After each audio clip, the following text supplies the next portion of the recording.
welcome to Planet Earth, episode 50. Can you believe we've done 50 of these things? Mr. H hanging out here with you on a Friday with Miss Holly Stockings Blotnick, the cat. Inky's running around here someplace. Hey, we've got history for you. We got dinosaurs, or prehistoric animals anyway, and football. What else do you need, man? The Holy Trinity, right? Yesterday was December the 6th, anniversary of D-Day, 80th anniversary, been 80 years, man. Biggest seaborne invasion in history, 160,000 soldiers, 7,000 ships and landing craft, 11,000 aircraft. I mean, there's no way the Germans are going to stop this thing, man. You could pull off all the Omaha beaches you like, and you're still not going to stop this. This shows you the sheer size of the whole thing, and this is a mere slice of after the action in Omaha. Look at this stuff, man. You're trying to, even if the Germans had stopped Tom Hanks and company over there in Omaha Beach, there's 4 other landing areas. Somebody was going to get through, and all you need is one to work. Everybody piles up, and they're going to go inland, man.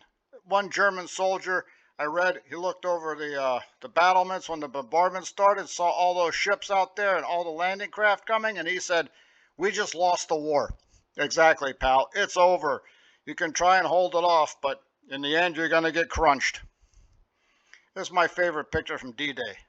You know, it's color photo. You see the inside of a landing craft. Basically, it's a tin can, right? Everybody's getting shaken around in there. See the rough seas, and that's in June.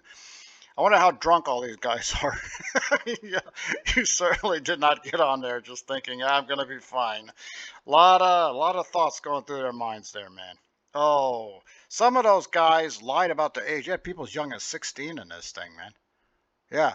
You think anybody now can pull this off? I mean, they can't even make a ham and cheese sandwich right, man. Oh, let's not find out, okay? Moving on. Now, why am I bringing up D-Day? Well, you know, June the 6th anniversary, 80th anniversary. But there's been a lot of talk lately between China and Taiwan. And when I say talk, more like shouting. They don't like each other. And if this thing were to if they were to go to war, China would have to launch an amphibious invasion. Those are never easy, and in this particular case, it would be even bigger than D-Day, and I don't even know if it's possible. All right, here we are. Here's the problem they're facing. Taiwan Strait's bigger than the English Channel. Also, see these other little islands here? Taiwan owns a bunch of little offshore islands, so if China does anything, they're going to know right off the bat that the Chinese are coming. And this little thing here can cause a lot of problems too. So that's already one problem. Plus, you know, they can't walk on water. So that's easily 100 miles, 110 miles straight at some point. They know you're coming, man. You know, they know you're coming. Now, on paper, it looks like China should squash Taiwan. These numbers from 2022, so you know they've only gotten bigger, right?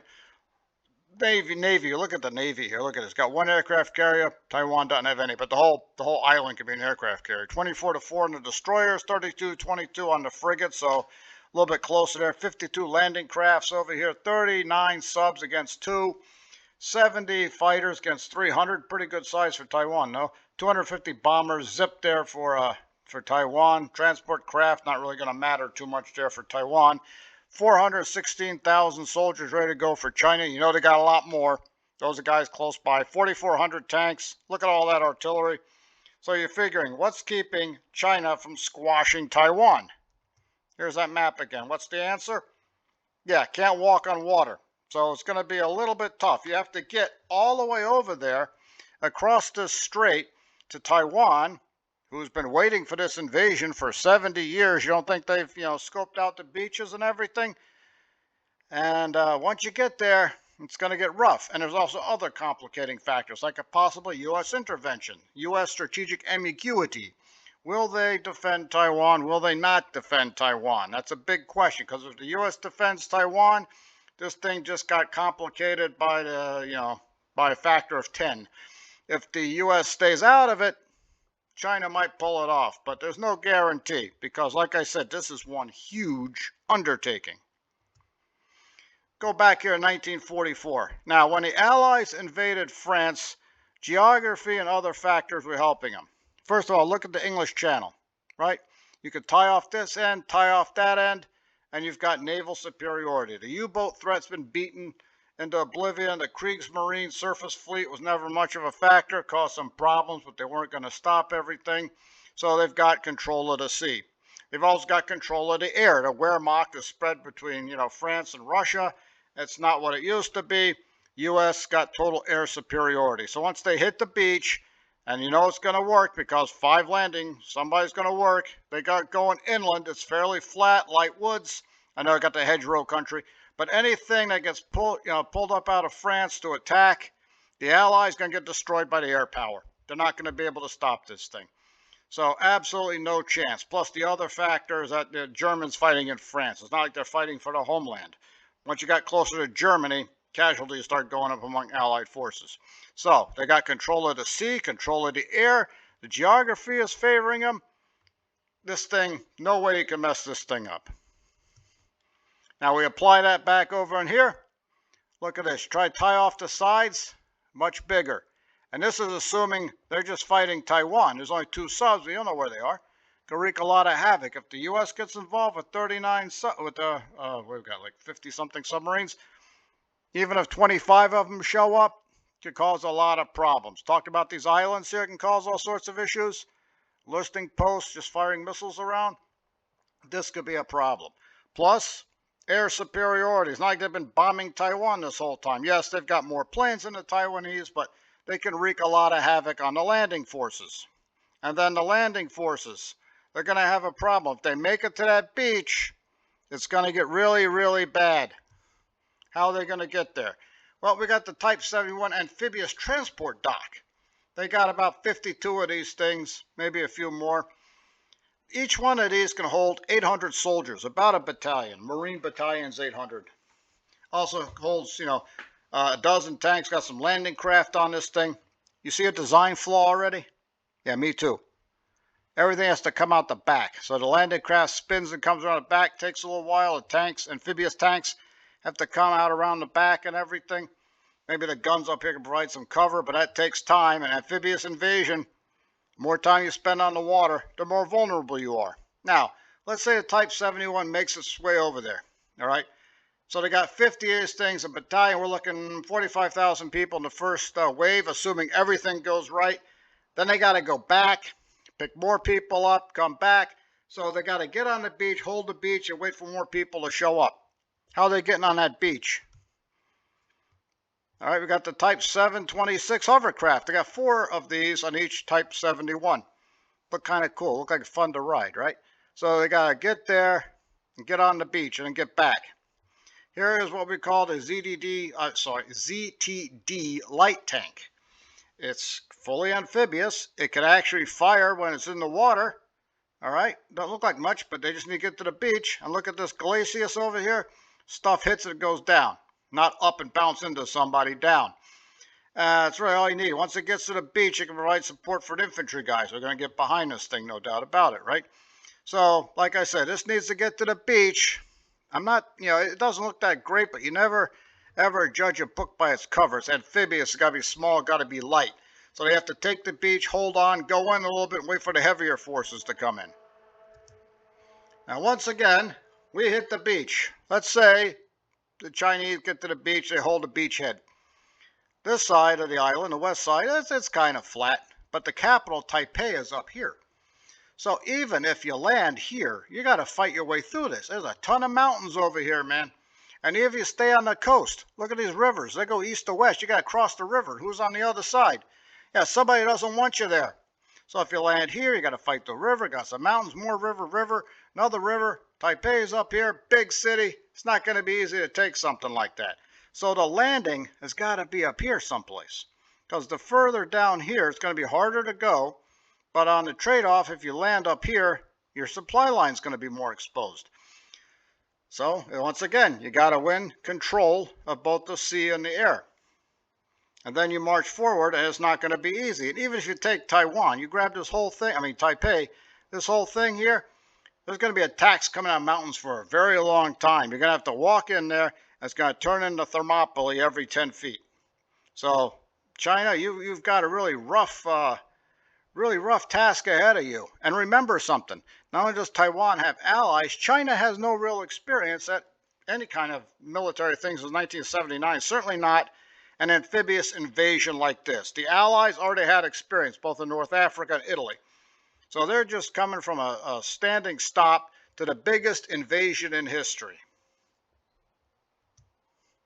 So I was thinking, where would they land probably? Well, not just naval, but I'm sure they got paratroopers because, Allies did the same thing at Normandy with the paratroopers inland. So I'm thinking, since it's close to Taipei up here, they're going to grab CKS International Airport, probably an airborne thing, and the main landing would come over here north of Hinsu-Chu, because they're not going to land south of that river. It's crazy. You get there and the defenders have a river between you and them. You land on the other side of the river. Shouldn't have your back to a river, but beats fighting your way across there. You got paratroopers here to help with the landing, hold people off, and then you go into Taipei, which still, of course, necessitates this long, grinding battle in the mountains over here. So I don't know. It's the only way I can see it. Other people have speculated that perhaps that China's got something else up their sleeve. One of these things up their sleeve is to put a blockade around Taiwan, as their military exercises have tended to run the same script. They're going to blockade it and strangle them and then go in after them. This, of course, precludes the possibility of a U.S. intervention. When I say U.S., it also brings in Japan, Australia, maybe South Korea. It's hard to say. I'm not too worried about Australia if I'm China, but Japan could be a problem. And, of course, the U.S. is a big problem. So it leads to yet a third possibility. Maybe there's some other kind of thing they got in mind, something we haven't thought about. Maybe they got, I don't know, people on the inside, saboteurs, somebody launches a coup from inside. Could be something like that, too. You never know. So 21st century is going to be pretty interesting. Now let's go back to an era that made sense, like, the Ice Age. Everything was pretty much, what's the word I'm looking for, straightforward. And if you're looking at this thing straightforward, you just realize life got grim really quick. The giant short-faced bear, Arcodotus, the original name of Beartooth. Look at the size of this thing, man. I mean, you thought a grizzly was big? I'm convinced this animal kept humans from crossing the Rockies for at least 2,000 years. Humanity comes from Asia. Some people say 10,000 years ago. Some people say 20,000. They're going to come down the west coast. They're going to make their way through the Rockies before the plains. This thing liked to live in caves. They can live out in the prairies, but we found a lot of remains in caves. Look at this thing, man. I mean, how do you get past something like this? If it doesn't want you going forward, it's kind of hard to get past it. Yes, we did have interactions. Humans had interaction with these things, and usually didn't work out very well. If you go one-on-one, your best bet is probably run and do it in a zigzag pattern. Now, humanity, we have our intelligence, or you want to call it that, and its concept of teamwork, so that could probably help in taking down Arcodotus. But it still would not be easy. We actually have found remains of Arcodotus here with spear points rammed through its head, and people have appeared to have sheared off the flesh and ate it. I guess you went through the trouble of killing it, you should eat it. But it's not the first animal I go hunting for, Now, what makes this bear so dangerous? Well, you saw the size of it. I mean, that's already pretty bad. But look at the legs. These are, aren't they a little long for a bear, don't you think? Yeah, there's a reason for that. So not only does it stand up and have a tremendous reach, it can run. Look at this thing. About 40 miles an hour is what they judge. So, it's, like I said, when I said earlier, run from this thing, do it in a zigzag pattern. Maybe, I don't know, find some rocks, hide up there. If he has to come after you, it's not that easy. And watch out for that reach. So the short-faced bear could run really fast. This guy looks particularly cut. He did his time in the gym. But 40 miles an hour, it's pretty fast, man. Even if it's 30, it's still faster than a human being in a straight line. So it's big, it has a long reach, it can run. It's a dominant predator if it wants to be. You know how bears are. They like to eat berries and something and then fall asleep somewhere. So, it could be an apex predator if it really wanted to, but given the way how bears operate, it's only if they feel like it. It's big enough, strong enough, and fast enough to hunt buffalo on its own. It could operate in the mountains, it could operate in the prairies, all over North America. Not only can it hunt down a buffalo, it's big enough to chase off something that killed a buffalo. Yeah, it's always easier to steal something. So even the saber-toothed cat here, after a successful kill of a buffalo, is thinking really twice about this short-faced bear. No, I don't think the saber-tooth is stealing the short-faced bear. It's clearly the other way around. He wouldn't go near this thing unless he wanted to. In a fight between these two, definitely the bear has the advantage. I'm not underestimating a saber-toothed cat, but man, you are fighting something that is truly ferocious. That's all I can say. This is not something you want to mess with. Now, another thing you don't want to mess with is the home field advantage the St. Louis Battlehawks have. Yeah, the UFL is coming into the playoffs. The championship game will be at the Dome of America Center in St. Louis, home of the Battlehawks, who have also made the playoffs. So their first playoff game will be at home.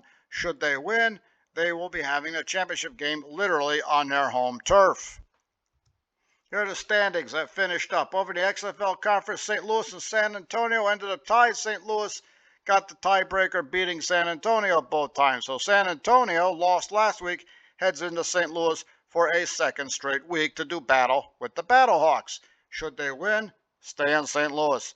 Meanwhile, the DC Defenders, 4-6, they've been out of it a while. So the Arlington Renegades are 0-6, ended the year 3-7 on a high note. But yeah, it could have gone a lot better, but it didn't, and there they are. Over in the USFL Conference, Birmingham 9-1. I mean, that's the smart money to win the whole thing. They're not invincible, but 9-1 is pretty close. The one thing they lost to was San Antonio. The Michigan Panthers are 7-3, pretty good record. Not as good as 9-1, but pretty good. They will be doing battle with Birmingham. Memphis and Houston, 2-8 and 1-9. At least DC and Arlington have a little bit of hope. These two guys, hey, a lot of people cleaning out lockers and leaving the office. Don't forget to change the nameplate. So the playoff sked on Saturday, that's tomorrow down in Birmingham. We've got the Michigan Panthers going to do battle with Birmingham over here. This should be a pretty good game. You got to go with Birmingham or somebody takes them down, man. And then on Sunday, San Antonio and St. Louis. San Antonio, they've lost twice to St. Louis, looking for payback. This would be a good place to do it.